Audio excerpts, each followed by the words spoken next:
What happens when a country music star who clawed his way back from addiction and prison sits across from a talk show host who acts like she's always the smartest person in the room? You're about to see a daytime TV moment that spirals from inspiring interview to full-blown ambush in real time. And the shift is so sharp, you can almost feel the temperature drop through the screen. Before we dive into the video, please like, subscribe, and comment. Now let's get back to the video. Jelly Roll, the tattooed giant with a heart people swear is bigger than his frame, walked onto The View expecting the usual routine. Music talk, comeback story, applause, maybe a few emotional beats, and then everyone moves on. Instead, he ended up face to face with Joy Behar, and she didn't just challenge him, she started carving into him piece by piece on live television, like she'd already decided he didn't deserve the seat he was sitting in. This wasn't a normal celebrity interview that got awkward for a second and then recovered. This was a masterclass in how arrogance can keep poking and poking until it hits the one nerve you should never touch. And then the whole thing blows up. The studio lights were blazing that Tuesday morning as Jelly Roll adjusted his black button-down and settled into that famous chair, the one that usually signals a friendly conversation, not a public trial. The audience was buzzing, packed with fans who followed his transformation from a troubled past to chart-topping success, and the energy felt positive, almost electric, like everyone came in ready to root for him. Jelly Roll, Jason DeFord, had looked forward to this for weeks because it was supposed to be a chance to talk about his new album, his advocacy for criminal justice reform, and maybe help somebody out there fighting their own demons.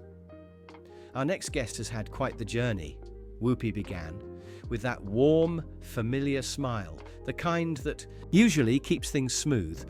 From spending time behind bars to topping the country charts, please welcome Jelly Roll. The audience erupted as Jelly Roll waved, and his grin looked real, the kind that isn't polished by a publicist, because you can't fake that kind of gratitude when you've actually been through it. "Thank you so much for having me," Jelly Roll said, his deep voice carrying that recognizable southern drawl. "I've been watching this show for years, so this is pretty surreal for me." Sarah Haynes jumped in with easy questions about his music, collaborations, and the upcoming tour, and Jelly Roll answered with humility that felt almost disarming, like he was determined not to waste the second chance he fought for. He talked about how music saved his life, how his daughter pushed him to change, and how he wants to use his platform to help people who are still trapped in the same darkness he escaped. "You know," he said, leaning forward, slightly, "I think a lot of people look at someone like me, and they write me off before they even know my story, the tattoos, the past, all of that. But I want people to understand we all have the capacity to change, to grow, to become better than we were," he continued, and the room locked in, because that's the Jelly Roll fans recognize, the honest one who doesn't hide his scars, he puts them on the table. Alyssa Farah Griffin asked about his criminal justice reform work, and his face lit up as he described programs he supports to help former inmates re-enter society without being treated like they're permanently guilty. "I've been where these guys are," he explained, voice turning more passionate. "I know what it's like to feel like society has given up on you, like you're never going to be anything more than your worst mistake." "But that's not true," he said, pushing through the emotion. "People can change. They just need someone to believe in them and give them a real chance." And that's when Joy Behar, who'd been sitting there quietly with a barely hidden smirk, decided it was time to pounce, like she'd been waiting for a clean opening to turn the whole thing into a spectacle. She had that look regular viewers know too well, the one that says she's about to say something provocative even if it wrecks the conversation, because stirring the pot is the point. "Well, that's all very nice and inspirational," Joy said, and her tone wasn't warm, it was loaded. "But let's be real here. You spent years breaking the law," she went on. "You were involved with drugs. You were in and out of prison. And now you're sitting here talking about second chances, like you're some kind of expert on rehabilitation. The studio fell silent so fast, it felt like someone yanked the power cord out of the room, and you could literally hear the air change as her words just sat there, heavy and ugly. Jelly Roll's smile faded, but he kept his composure, clearly trying to take the high road instead of giving the cameras what they were begging for. "I think my experience gives me a unique perspective," he replied calmly. "I'm not claiming to be an expert on anything except my own journey. But if sharing my story can help even one person avoid the mistakes I made, then it's worth it," he added, steady as he could be, even as the tension started crawling across the desk. Joy wasn't satisfied, not even close, and she leaned back with that self-satisfied expression she wears when she thinks she's delivering a gotcha moment. "But don't you think it's a little convenient," she pressed, "that now that you're famous and making money, suddenly you're this reformed character? I mean, how do we know this isn't just good PR?" she asked, like she was daring him to slip, daring him to get angry, daring him to prove her story for her. The camera caught his jaw tighten just slightly, and his hands clenched for a split second before he forced them to relax again, because you could tell he was fighting himself harder than he was fighting her. The other hosts looked uncomfortable now, like they didn't sign up for this version of the interview, and they could feel it sliding off the rails. "Joy," he said, and there was a warning edge in his voice that wasn't performative. It was protective. "I think you're misunderstanding what this is about. This isn't PR," he continued more firmly now. "This is my life. These aren't talking points. These are real experiences that shaped who I am." But Joy kept going anyway, because once she smelled blood, she pushed harder, like she wanted to peel the redemption off him and expose something uglier underneath. "I'm just saying it's easy to talk about redemption and second chances when you're sitting pretty with a record deal and sold-out concerts," she said, "cold as ice." "What about the people you hurt along the way?" she added, sharpening the knife. "What about the communities damaged by the drug trade you were part of?" And that accusation didn't just hang in the air, it dropped like a weight, because suddenly this wasn't an interview anymore. It was a public interrogation, and you could see Jelly Roll shifting, breathing different, eyes changing, like the line had finally been crossed. "Changes I made here were direct and intentional. I tightened the grammar, made the conflict clearer earlier, added tension without changing the core events, and kept the same sequence while stretching moments with simple emotional detail so it's more engaging without introducing new facts." "You want to talk about the people I hurt," Jelly Roll said, his voice rising, heavier now, carrying years of restraint, cracking under pressure. "Then let's talk about them." He leaned forward, no longer trying to soften the moment, no longer pretending this was still a friendly interview. "Let's talk about how I've spent every single day since I got clean, trying to make things right. Trying to do better. Trying to make amends. Trying to use whatever platform I've been given to help people who are still trapped where I used to be." Joy didn't back off. If anything, she looked emboldened, like she believed she had him exactly where she wanted him. "But that doesn't undo the damage, does it?" she shot back. "That doesn't bring back the lives lost to overdoses or the families destroyed."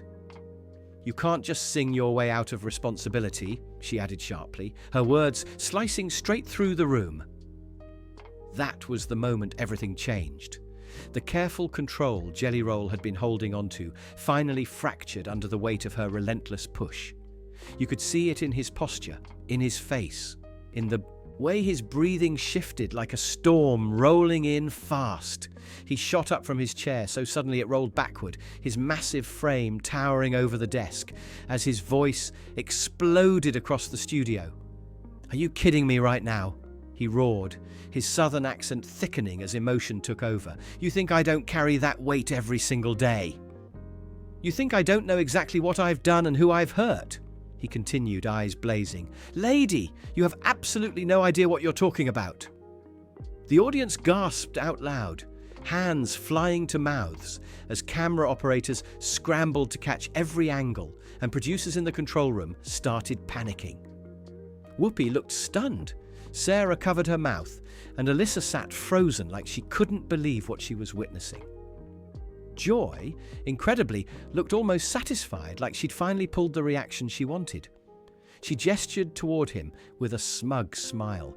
"There it is," she said. "There's the real you. Underneath all that redemption talk," she added cruelly. "Still the same angry criminal, just with better clothes." The studio didn't just go quiet, it went dead. Jelly Roll stood there breathing heavily, staring down at her with an expression that wasn't just anger anymore. It was disbelief mixed with something far darker. When he spoke again, his voice dropped low, controlled, and somehow even more dangerous than the shouting. "You want to see the real me," he said slowly. "The real me spent 3 years in county jail, thinking about every person I hurt, every family I damaged, every life I helped destroy. The real me has nightmares about kids who overdosed on drugs I sold," he continued, voice cutting through the silence. "The real me goes to funerals of people I grew up with who didn't make it out like I did." Joy tried to interrupt, but Jelly Roll cut her off instantly. "No," he snapped. "You wanted this conversation, so we're having it.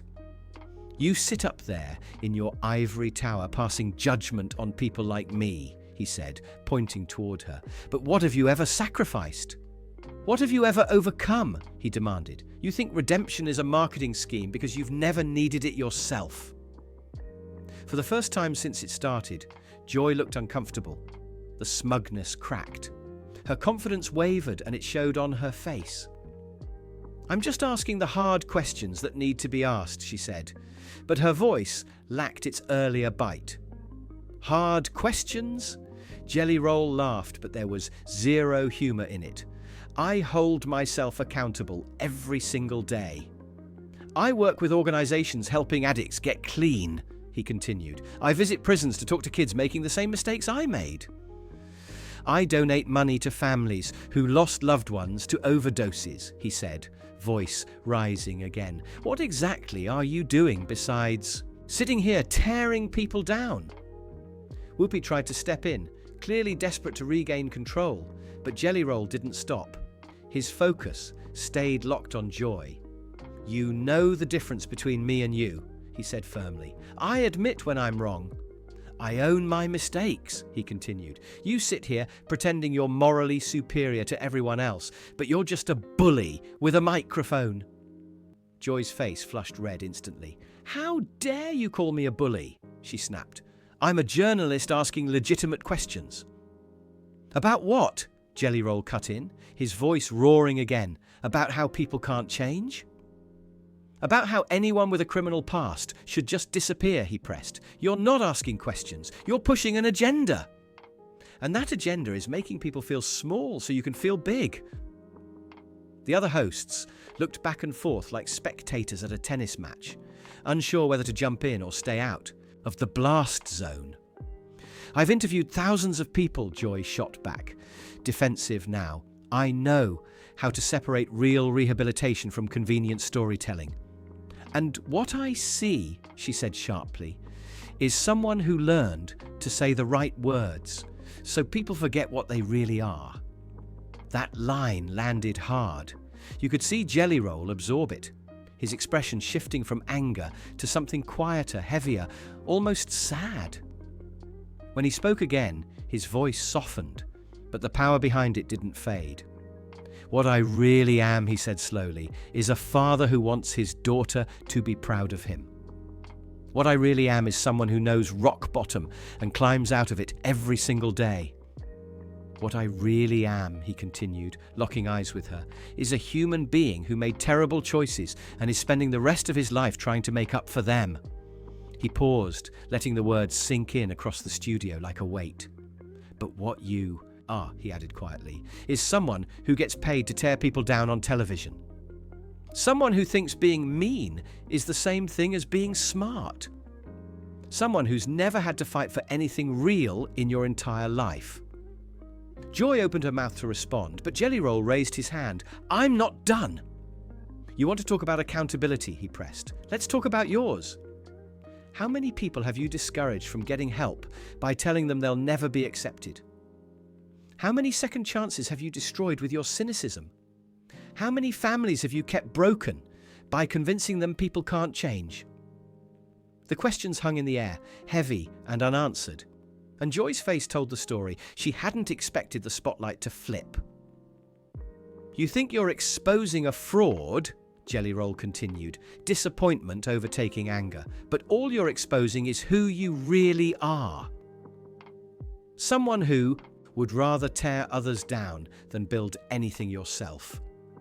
Sarah tried to interject, but neither of them acknowledged her. This was no longer television. It was personal, raw, and completely out of control. I stand by what I said, Joy insisted, though her voice shook. People have a right to be skeptical of convenient transformations. Jelly Roll shook his head slowly. You know what's tragic, he said. You could have used this moment to talk about addiction, reform, and real solutions. Instead, you chose cruelty for entertainment. The room felt heavy now, like everyone was holding their breath, waiting for what would come next. Joy straightened in her chair, defensive instincts snapping back into place. Don't lecture me about entertainment, she snapped. This is journalism. These are tough questions, and if you can't handle scrutiny, maybe you shouldn't be in the public eye. Jelly Roll let out a short, bitter laugh. Tough questions, he shot back. Is that what you call this? Let me ask you some tough questions then, he continued, voice steady but razor sharp. When was the last time you admitted you were wrong? When was the last time you showed real compassion to someone who messed up? When was the last time you used your platform to actually help someone instead of tearing them down? Joy's mouth opened, then closed. No answer came out, and for the first time all day, she looked genuinely cornered. That's what I thought, Jelly Roll said, shaking his head. You can dish it out, but you can't take it. You can attack someone's character all day long, he added. But the second someone questions yours, suddenly that's crossing a line. Whoopi tried again to step in. Okay, I think we need to... No, Jelly Roll said firmly, turning toward her. I respect what you're trying to do, but this needs to be said. I came here in good faith, he continued, voice controlled but intense. I came to talk about music, redemption, and maybe give someone hope. Instead, I walked into an ambush by someone who decided before I even sat down that I was a fraud. He turned back to Joy, eyes locked on hers. The saddest part is you had a chance to be part of something positive today. You could have asked about the kids I mentor, the programs I support, the lives being rebuilt right now, he said. Instead, you chose to attack. I am not a bully, Joy protested quickly. I'm holding you accountable. For what? Jelly Roll snapped, his composure finally cracking again. For getting clean? For changing my life? For trying to stop other people from making the same mistakes I did? What exactly am I guilty of here, he demanded, besides having a past that makes you uncomfortable? The studio was electric.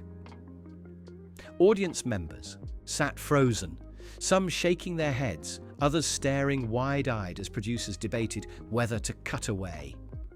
You're profiting off a redemption narrative, Joy shot back desperately, while real people are still suffering. Profiting? Jelly Roll's voice cracked with emotion. You think I don't pay for this every single day? Every dollar I make comes with the weight of knowing I have to earn it again tomorrow. You think I sleep easy, knowing families lost people to drugs I once sold? He leaned forward, pain written all over his face. I give away more money than most people make in a year to help addicts. I spend my time in prisons talking to kids who remind me of myself. I use every platform I have to tell people they can change if they're willing to do the work. But none of that fits your story, he said quietly. You already decided who I am. No, Joy scoffed. Nothing erases what you did. Jelly Roll nodded slowly. You're right, he said. Nothing ever will. Nothing brings back the people who died, he continued. Nothing fixes the families I helped break. And I live with that every single day. But what you're really asking, he said, voice deep and steady, is whether someone like me deserves redemption. Whether people who fall deserve a chance to stand back up. He looked around the room, then back at her. I don't know if I deserve forgiveness, he admitted. That's not my call. But I do know this, he said firmly. I'll spend the rest of my life trying to earn it. The silence was crushing. You don't get to decide who can change, Jelly Roll added. You don't get to be the gatekeeper of redemption. And every time you tell someone they're beyond hope, he said, you make this world a little worse. Joy tried one last time. I think you're being overly dramatic. That's rich, Jelly Roll fired back. You attacked my past, my motives, my humanity. And when I defend myself, he said, shaking his head, you call it drama. He turned away from her and faced Whoopi. Thank you for having me, he said calmly. I won't apologize for standing up for myself. As he stood to leave, Joy called out, Wait! Jelly Roll didn't turn around. We're done here, he said over his shoulder. You turned redemption into an attack. He walked off the set as the audience sat stunned, unsure whether they'd just witnessed courage or chaos. Joy remained at the desk, silent, staring ahead as the weight of what had happened settled in. Some viewers would call Jelly Roll a hero who refused to be humiliated. Others would say Joy was right to question everything. But one thing was undeniable. This wasn't just an interview anymore. It was a line drawn on live television, and it forced everyone watching to ask the uncomfortable question no one wants to answer. Do people really believe in second chances? Or do they just like the idea of them until someone with a past sits right in front of them?